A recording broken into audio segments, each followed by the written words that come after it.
The easiest thing I've done was to get out from under the labels and to live the life that I live. The most difficult thing I've ever done was to believe that I can do it. You have to tap into suffering every day of your life because we have so much scarring that we have to clean up. You have to look at suffering as almost like I look at failure. To succeed, you must fail. In failure and in suffering, all the answers are in there. All the answers to all the test questions. The test is your life. All the answers are in there. You don't have to live in suffering and pain and failure all the time. You have to learn, I need to visit it. Like people hate working out. You're only going to visit working out maybe an hour a day. 23 other hours of the day, you're not in it. But how you become in shape is you must visit suffering, visit working out 1 hour a day. Visit suffering 1 hour a day. Visit your past failures 1 hour a day. The relationship with it is the answers are in there. They are in there. Within the suffering, go in there, and I call it the live autopsy. The live autopsy. How you find out someone died? They crack you open after you're dead. How you can live is do it while you're alive. Go back in your brain, crack it open while you're alive. Don't wait until you're fucking dead to figure out why you died. Do it while you are living. Go in there, go into the suffering, go into the pain of your life and say, why did this suck for me so bad? Why am I afraid of all this stuff? Why have I shut down the whole world? I guarantee I'll tell you why you shut down the whole world. It's in these nooks of the suffering within your brain, in the scarring, are all the answers to why you are on the couch feeling sorry for yourself. They lie within the scars. Visit them for at least an hour a day, study them, and then you'll find out more about yourself. You will then grow. So don't look at it as every day I suffer. Go into it an hour a day. Learn from yourself, learn from life, learn from your failures, learn from your insecurities, learn from your self-doubt. Don't just say, I'm afraid to jump off an airplane. What makes you afraid of it? Study it. That's why I studied my mind. Why I became so powerful in the mind is because I realized I was weak. So instead of running away from the mind, I dove into it and said, what is making me weak? Oh, this makes sense. I came from hell. I came from a place that beat me down to nothing, which is why I'm afraid. All this makes sense. So systematically, one by one, I went back and met every single person in my mind, every situation. I went one-on-one with them again in my mind and said, okay, let's now revisit this. And that's how you do it.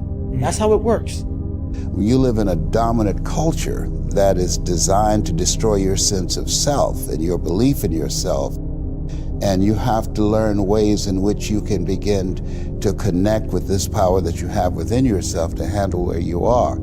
The key is to be constantly in a perpetual process of discovering the truth of who you are and fighting constantly to look for ways in which you can escape the inner conversation. You know every painful moment. You remember it. We try to put it under a rug, lift the rug up, you'll find them. So that's how I was able to write that book. You don't forget that shit. No. You want to, and that's where you fail. By trying to forget it. That's where you fail. That's where there's no growth. Let's just move forward from all this. There's no growth there. There's no growth there. No. You just want to forget about it. You will continue making the same fucked up mistake. You will continue doing the same things wrong if you don't go back. So as I'm talking and as I'm going back, I'm very aware that I'm going to do that. And I may do it for 45 minutes. And then I'm like, you knew you were going to do this. You have to be very aware of the conversation you're having while you're doing it. Because your mind chooses the path of least resistance. Your mind has the ultimate tactical advantage over you. It knows what scars you.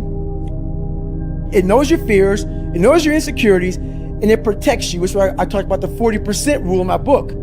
The 40% rule is all about the brain has the tactical advantage over you. It knows and it keeps you away from all that. That's why it says don't jump out of an airplane. Don't go in the ocean where there's sharks. It's a protective mechanism. Don't go back to the place where your dad beat the shit out of you in your mind. Don't go back. The brain protects you, but protects you so much, it doesn't allow growth. So the brain is an amazing thing, but the brain controls you. You must control it.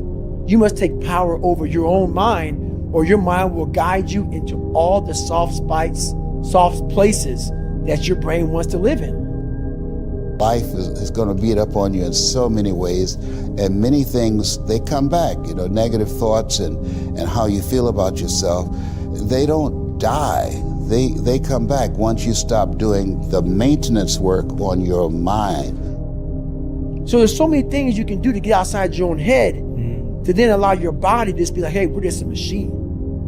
But you have to let your mind be able to process all these different tactics to do that. Take a different vantage point in life. When you are in the hell, you can't see the beauty of being in it when you're in it. Get on top of that mountaintop in your mind. Get on top of that mountaintop and look down at what you're doing. You can see a whole different world, and that world is beautiful, but you gotta get a different vantage point in the suck. Don't be in it. Spiritually, get out of it. Get that soul. Look down on what you're doing. Be amazed by the process of where you're at now and where you came from.